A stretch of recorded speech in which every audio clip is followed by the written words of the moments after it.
There's a video going around right now saying Anthropic is about to own every company on earth. Everyone's scared. I'm not. Because that video gets one thing exactly right and misses one thing completely. The direction is correct. This is the future of the corporate world. But the people who win it are not the ones you think. By the end of this video, you'll know why the biggest companies on the planet are about to become the slowest movers in the entire market. Why their size turns into the thing that traps them. And why that hands you, the small builder, the biggest opening I've seen in years. I spent 16 years inside companies like Apple, Nestle, and Coca-Cola. I've seen how these machines actually move from the inside. So let me show you the trap they're walking into first. Okay, so here's what actually dropped. Anthropic launched something called Claude Tag. And this isn't a chatbot you open in a tab.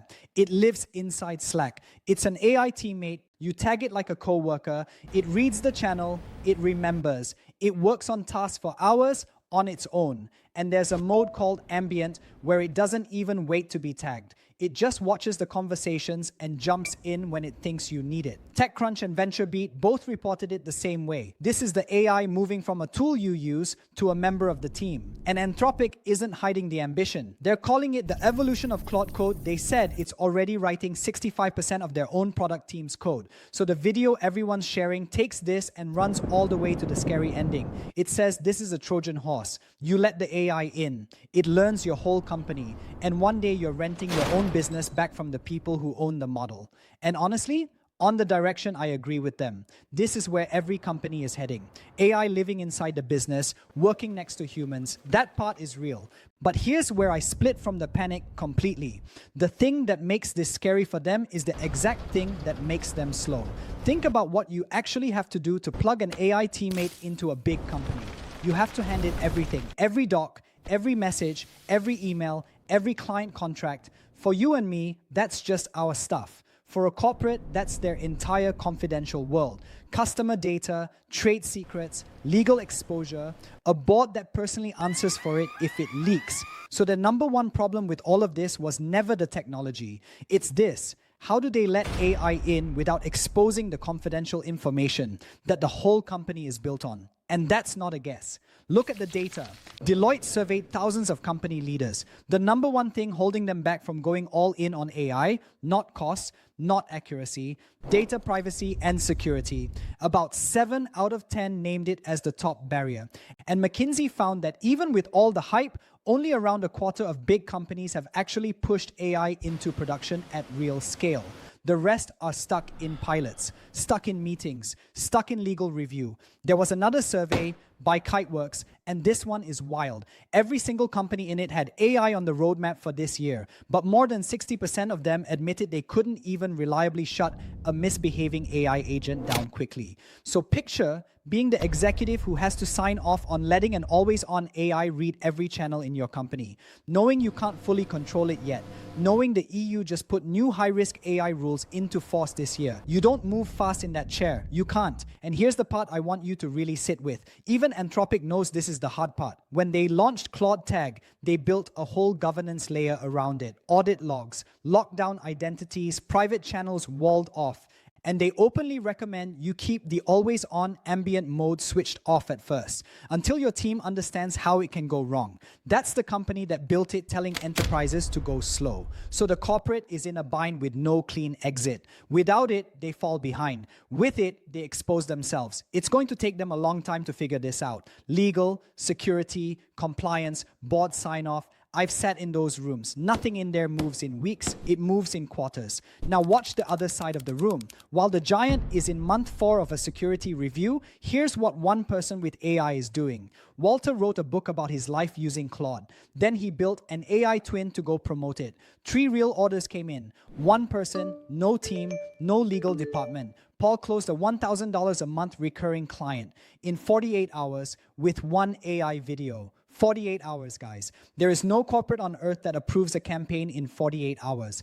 And me, I ran a faceless brand and hit 10 million views in 27 days. No team, no approvals, no legal sign-off, build and ship.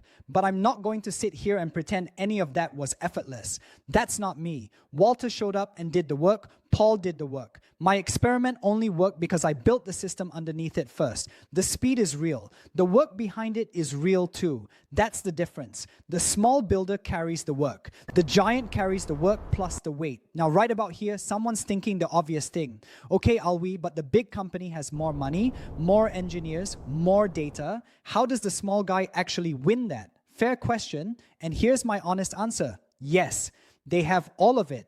And it does not matter, because in this race, the bottleneck was never money. It was never engineers. It's permission to move. And the giant has the least permission of anyone in the market. You have the most. The weight that traps them is the weight you don't carry. And this isn't just me talking. A Harvard economist put it plainly this year. AI adoption is actually faster in smaller firms. The gap between big and small companies on AI, it's been closing fast.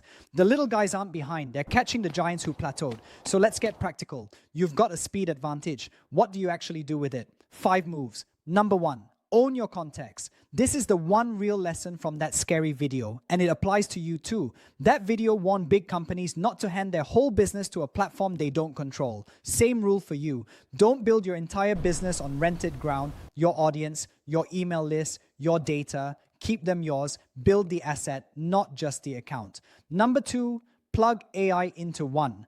Workflow this week, not all of it. 1. While the giant is still in a meeting about which committee approves the pilot, you've already got it running. Pick the one task that drains your week. Point AI at that. Today. Number 3, build the asset they structurally can't. A faceless brand. An AI twin. A presence that ships content every single day with no studio, no camera crew, no sign-off. A corporate marketing department needs 3 months and 10 approvals to post what you can post tonight. Number 4, point that attention at a system, not a view count. Because here's the trap on your side. Views don't pay you. The capture, the offer, the path the viewer walks down after they watch. That's the part that pays. Attention is the raw material. The system is what turns it into income. Number 5, compound it. Speed gets you in the door. Consistency is what keeps you there. The person who shows up every day beats the person who sprints for a week and disappears. That's the whole game. Move fast to start. Show up daily to win. Step back and look at what actually flipped here. The old rule was simple. Small meant slow, under-resourced, behind. The big company won on scale every time. AI broke that rule. Now one person can produce what used to take a whole department, and in some cases, move past them, specifically because you don't carry the weight that slows them down. Your lack of a legal department used to be your weakness. In this shift, it's your moat. This is why I keep saying it. The underdog isn't behind anymore. Right now, the underdog is the fastest thing in the entire market. But and I'll always keep this honest with you, only if you move. The window is open and it's empty. It will not stay either way. The people moving now are the ones who look back on this as the moment everything changed for them. So here's where I'll leave you. Big companies have the money. You have the speed. In an AI race, speed wins. They'll spend the next 2 years in security reviews and board meetings. You can start this afternoon. That gap is the opportunity. If you want the exact system I use to turn that speed into actual income, not just views, comment speed on this video and I'll send you the link to where I teach it. Stop watching the giants. Start building faster than they can.